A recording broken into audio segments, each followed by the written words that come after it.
Hi everyone, and welcome back to Ruth Reacts to Books. I'm your host, Ruxie Ruth McGouth, and this is Season 1, Episode 16. This is a special episode, and in this episode I'm reacting to 5 books in one. So I'm here talking today about the first 5 Harry Potter books in the series of 7. And I will tell you why in just a moment. So at the beginning of the pandemic, we all thought it was only going to be a couple weeks, and so we went our separate ways, and I ended up going to stay with my boyfriend at the time, who then became my husband later in the pandemic.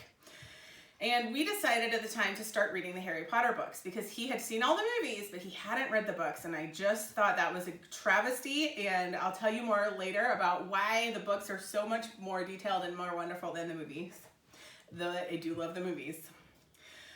So we started out reading the first Harry Potter book, and we now, just this last week, I finished reading out loud to him the 5th Harry Potter book. And so we've gotten through 5 in the last about a year. And so I'm going to talk a little bit about these 5 today, and then later we'll talk more about the last 2 books when we get to those. So these actually are the first 4 books, and these are the illustrated versions. And so in these versions, it's exactly the same text as the actual books, but they have been beautifully illustrated by Jim Kay. So just a great example of the illustrations here. You can see this is an illustration of Diagon Alley. And so just really beautiful detailed artwork that fills these books along with the stories of Harry Potter and his journeys through Hogwarts in his first 5 years. So let's talk about the stars that I gave these books. So I actually gave all of the books 5 stars.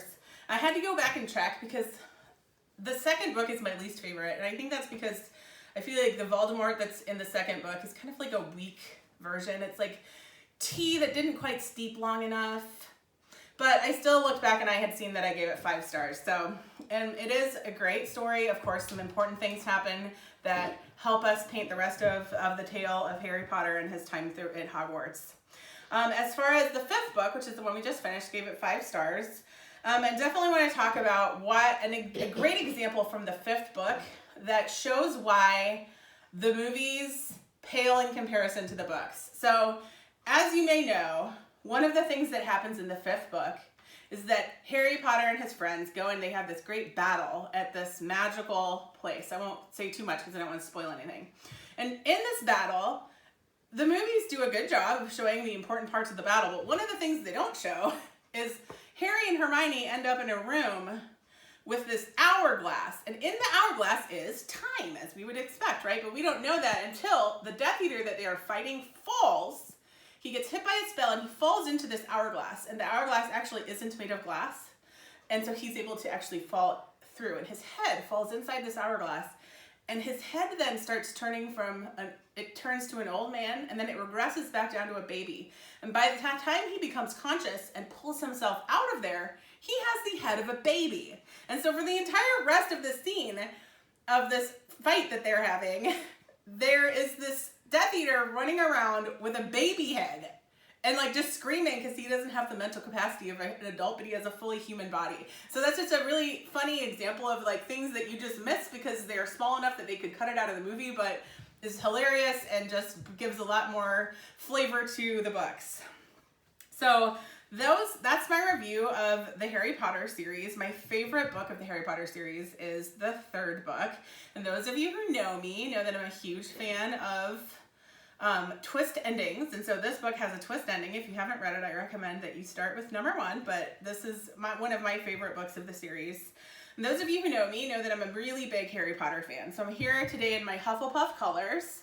I am a Hufflepuff, and I spent probably 7 years of my life as a part of this online website called Hogwarts Online School that went through quite a few different leaders and headmistresses through the years, wonderful people, and I got some really amazing friendships. I'll tag some of those people in this video so they can give their thoughts as well.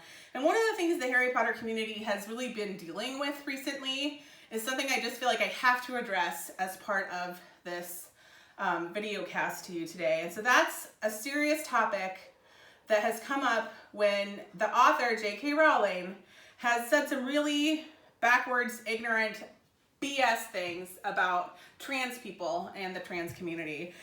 Those of you who know me know that I have a trans family member who I'm very close to and very supportive of, and I'm supportive of the trans community. And, you know, it's been very troubling for those of us in the Harry Potter world to read some of the things that J.K. Rowling has said, and to see her complete failure to understand the trans community. And so this is not the first time that I've had an author whose books I love who has some backwards BS things that they think. I first experienced this when I was a young child, and I had Orson Scott Card was my favorite author, and he still is. His books are some of my favorite books in the world. And I didn't know until I was probably a young adult in college that he had these ridiculous homophobic views that really frustrated and angered me. And so for a long time, I've kind of gone through this process of realizing I love the stories in these books. I may not love the author.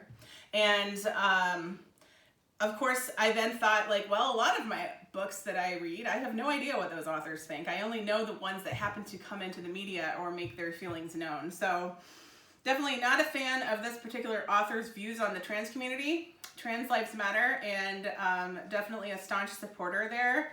But do love the Harry Potter stories. I'm really glad that they are a part of our world because it has brought me a lot of joy in my life to have Hogwarts Online School and all the people that I met there.